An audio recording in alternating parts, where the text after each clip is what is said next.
Ketemu lagi dengan saya Gunawan. Video kali ini saya buat sebagai rangkuman dari beberapa video saya yang lalu ya, yang menjelaskan tentang bagaimana membesarkan burayak gapi di halaman rumah kita atau di ruangan outdoor dengan resiko kematian yang seminimal mungkin.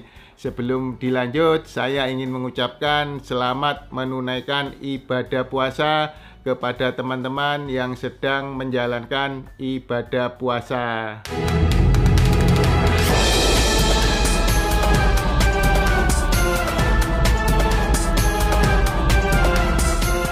Nah, teman-teman yang sering menonton video saya pastinya sudah tahu ya, saya membesarkan burayak gapi itu di tempat halaman rumah saya ya, outdoor ya, di ruangan terbuka yang kena sinar matahari, kena hujan, ya kena angin, kena debu dan lain sebagainya. Tapi saya bisa menjaga bagaimana burayak-burayak ini bisa hidup, tumbuh sehat ya, dan tingkat kematiannya bisa seminimal mungkin. Sebelum saya lanjut, teman-teman yang belum subscribe, di subscribe ya video saya ini, di like, berikan komentar-komentar di bawah. Semuanya itu sangat berarti bagi saya sebagai seorang konten kreator. Oke teman-teman, langsung aja ya. Sebelumnya akan saya tunjukkan ini kebiasaan saya ya. Saya membesarkan burayak-burayak gapi berumur beberapa hari dengan menggunakan ember-ember seperti ini. Ini adalah burayak gapi yang baru umur beberapa hari, sudah saya pindahkan ke dalam ember dan bagaimana kondisi airnya. Nah, setelah teman-teman melihat, kita berpindah ke ember berikutnya, di mana ini ada burayak gapi ya yang sudah kurang lebih 10 hari saya pindah ke dalam ember ini. Ikan-ikannya lincah, seger ya teman-teman. Coba dilihat juga kondisi airnya.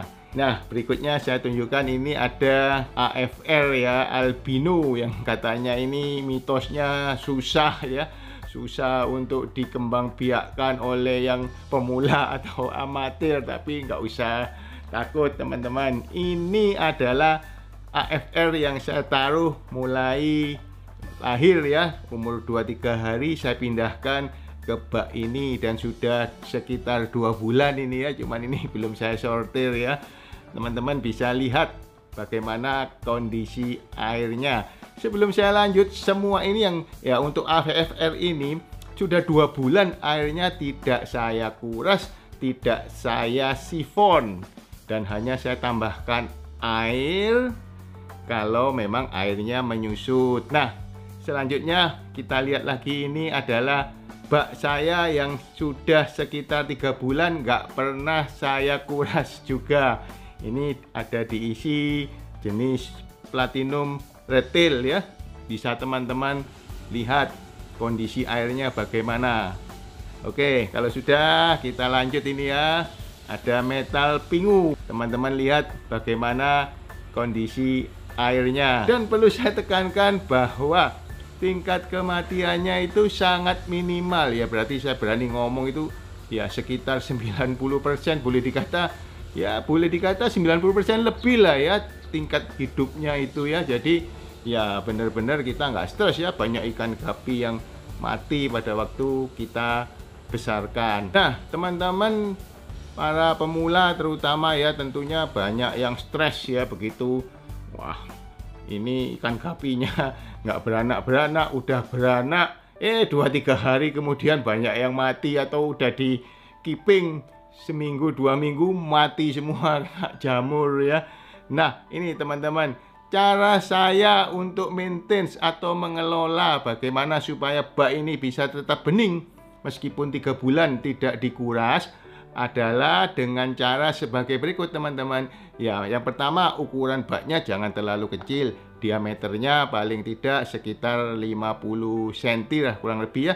Ketinggian air kalau bisa 25 cm atau lebih, supaya perubahan suhu tidak mempengaruhi ya ikan-ikannya ya. Ikan lebih gampang menyesuaikan perubahan suhunya, tidak mendadak. Itu yang pertama ya. Ukuran baknya harus cukup besar atau cukup lebar. Yang kedua, airnya adalah air yang diendapkan teman-teman. Jadi diisikan air yang sudah diendapkan, jangan air dari keran langsung ya. Kebiasaan saya, saya isi air yang sudah diendapkan. Setelah itu saya kasih dengan tanaman-tanaman air seperti teratai, kapu-kapu, pegagan, ataupun mungkin teman-teman punya jenis tanaman air yang lain. Nah, tanaman air ini saya masukkan ke dalam ember ini, dan setelah itu saya tunggu 2-3 hari kemudian baru saya isi dengan burayak gapi yang baru lahir. Karena apa? Saya berpikiran supaya tanaman-tanaman ini menetralisir dulu ya kondisi airnya, jadi ikan nggak langsung masuk. Nah, setelah kondisi airnya bagus, baru burayak-burayak ikan ini saya masukkan. Nah, dari hasil saya menggabungkan dengan tanaman ini, ternyata yang saya beri tanaman ya, ada potnya, saya kasih pot kecil ya, saya isi dengan tanah taman, kemudian saya tanam teratai di situ, saya masukkan ke dalam bak ini. Airnya yang paling jernih ya, paling bagus kualitasnya. Teman-teman bisa bandingkan dengan yang saya tadi hanya tambahkan kapu-kapu dan ganggang ya.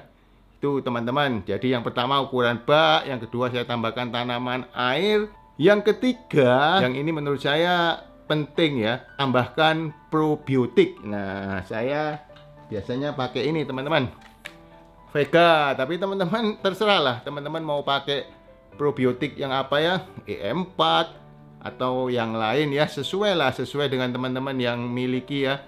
Probiotik ini perlu ditambahkan 1 minggu 1-2 kali. Probiotik juga perlu dibantu dengan adanya rumah bakteri. Rumah bakteri kalau saya menggunakan kristal bio seperti ini ya teman-teman. Nah, kalau teman-teman mungkin bisa menggunakan bioring, ya macam-macam lah. Ya mungkin untuk batu apung dan lain-lain.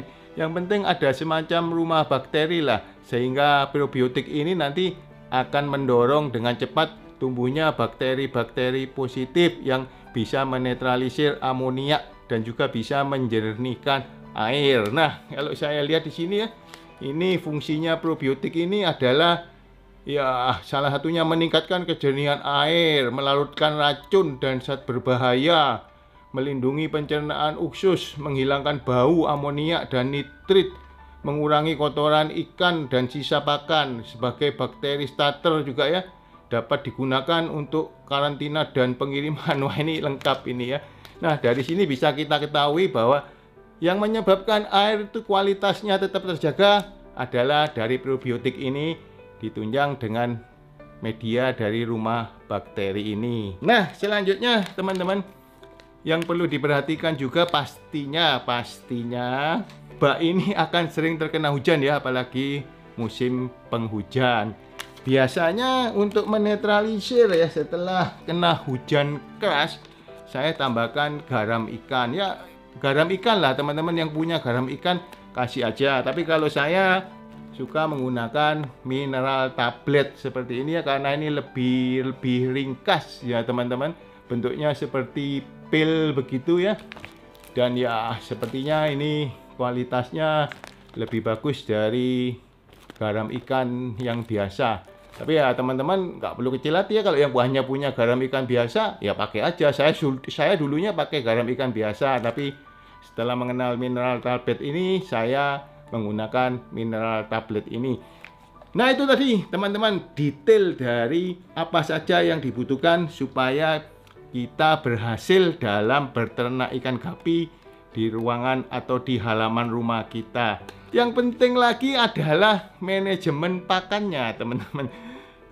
Pemberian pakannya, cara memberikan makannya, jenis pakannya itu juga penting ya, karena ada pakan yang bisa membuat air itu cepat keruh.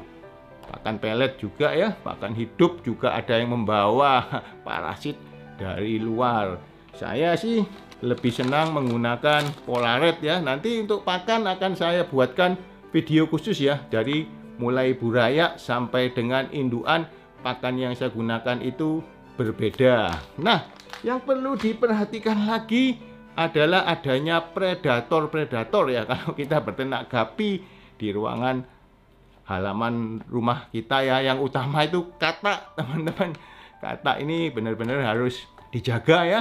Juga mungkin burung dan juga ya mungkin kucing ya.